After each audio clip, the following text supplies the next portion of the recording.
Aloha, everyone. No surprise, no follow through to the move on Friday by the NASDAQ and Russell 2000.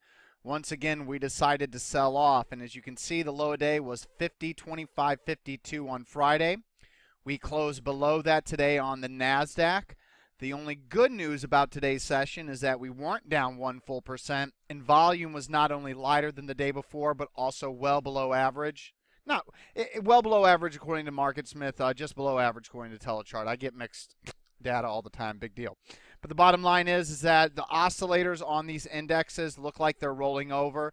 Stochastics, RSI, MACD, TSV. So I am a little bit quote nervous here about the market, but we'll see.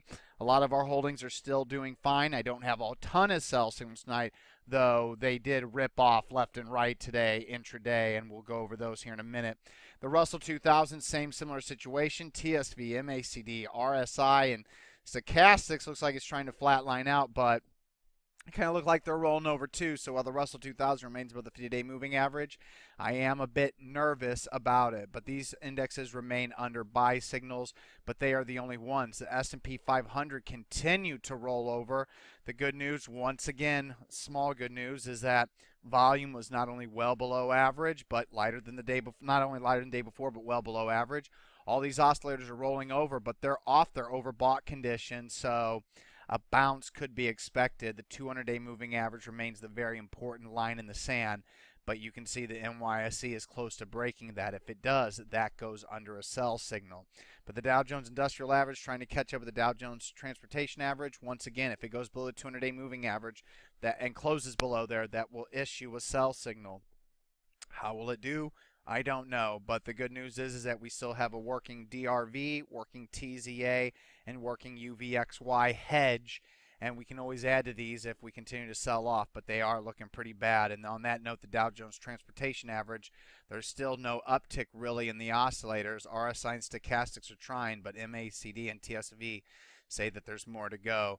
But as long as the Dow Jones Industrial Average holds these May lows, I'm not going to freak out too bad. But if we eclipse these May lows, even on an intraday basis, not good. And I saw JetBlue today and AAL. Didn't see any others like United Airlines, but they don't. Yeah, those don't look good either, do they? Wow. Okay, so everything looks pretty bad in the airline industry, and if that confirms, like with some of these hotels, that one doesn't look too bad. We may be seeing the economy try to contract. But right now, it just seems to be related to airlines, so I'm not too worried. I did have some sell signals tonight. Let's go over the full sell signals. First off, JLL gave a pretty decent ad signal. Very low risk position, so we didn't risk too much if we were wrong, and sadly, we were wrong. Whenever it moved below 170.15, I was taken out of all of JLL, and it closed at 168.58. So JLL is a failure. And then BURL, 50% of the sell stops were below 53.97. The last were below 51.57. But with it closing below 53.97 on above average volume, with it losing its green bop catalyst, it is a full sell. I was taking out half intraday, and unfortunately, I knew earnings were on the 9th, but my laziness due to the chart pattern was kind of hoping it was before I realized. I realized early on this weekend, but still, I was like, I'm just going to put my head in the sand and ignore it. Not recommended ever. Earnings are before the opening bell on the 9th. I wanted them to be after the opening bell on the 9th. So BURL is 100% sell. Like I said, already out of half of it. I've raised my remaining sell stops to the low a day, 53.61. So if this thing hits 53.60 tomorrow, I'm all out. If it gaps lower tomorrow, I'm going to feel like an absolute idiot. If it gaps up, hey, at least I didn't sell all of it. So, it's going to be a bad or good situation or nothing, do nothing, because BURL actually since late 2014 doesn't have a habit of really gapping anywhere following earnings. So let's see if that can keep going. And then on a partial sell basis, DGLY is giving basically another 50% sell signal. Remember, if we buy stock above the 50-day moving average, I don't like to hold it above anywhere above the 200-day moving average. However, I'm using support levels to box myself in. So my final sell stop was a move below 1287. Obviously, it did that intraday today, and of course, I got filled on my remaining positions near the low. But this is technically another 50% sell. If it closes on a closing basis below this level here, 1305, it is a full sell. But DGLY, if you even want to get rid of it all, I don't blame you. Basically, to me, this trade is now completely dead, especially with it with a small loss. But now I am all out of DGLY. And then PCOM, I was taking out a half of my position whenever it moved below the intraday low of the 4th, split whatever was remaining into halves, and I'd be taking out a half of it if it went below 1257, and my final sell stops below 1166. Intraday today, PCOM took out that one sell stop, so my remaining sell stop is going to be 1166, but I do believe by the end of the night I'm going to go ahead and move it up to 1196. So 1196 will now be my new sell stop, especially with BOP going in the wrong direction. Also, EA, I recently added EA back here. It is now a full sell. So EA has, not a full sell, but this ad is a full sell with it closing below this low a day right here. So the EA ad is a 100% sell on the EA ad. The earlier long positions from back here, and I think there's somewhere else, but I don't remember by just looking at the chart. That is still a hold.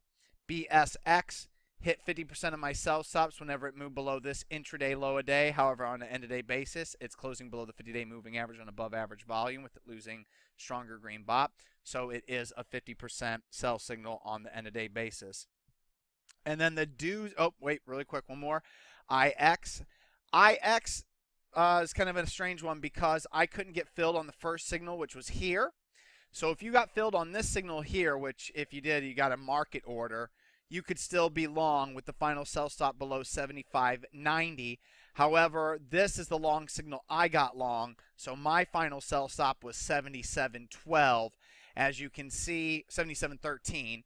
So as you see, a 77.12 is a 100% sell signal on that position. So intraday, I've been taken out of all IX. On an end-of-day basis, it's only a 50% sell. The final shares of whatever you have left, if you did get long because you had a market order that day, can be sold with the move below here. But IX is done with me.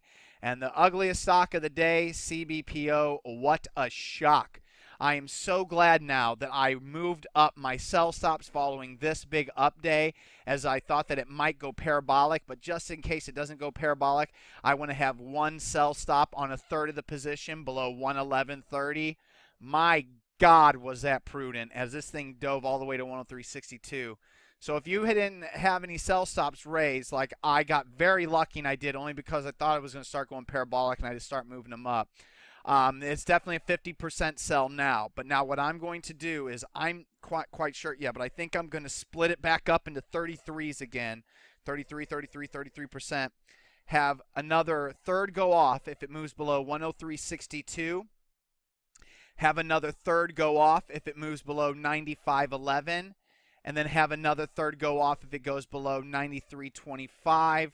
I might be looking at these 92 levels too back here. I'm not sure, but I think that I want to end it all if it moves below 93.25 because it already started to go parabolic, climax move.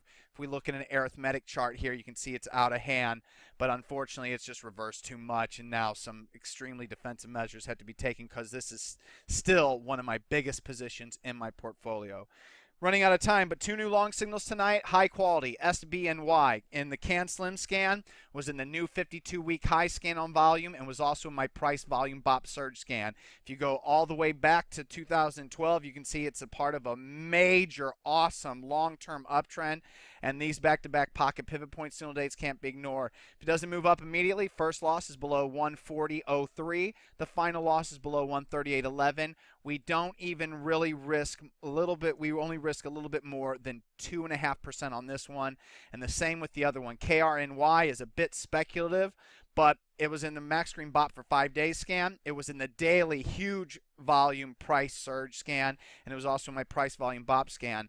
This is going to be a CAN Slim quality stock in the future. I love the long-term chart of this situation. I love the recent U cup situation on a Zoom 3, and on Zoom 4 you can just see a lot of huge volume. It split like right back here, but it had huge volume before it split, and another pocket pivot point signal. So 2.5% in SBNY, KRNY. We don't risk more than 2.5% in either position.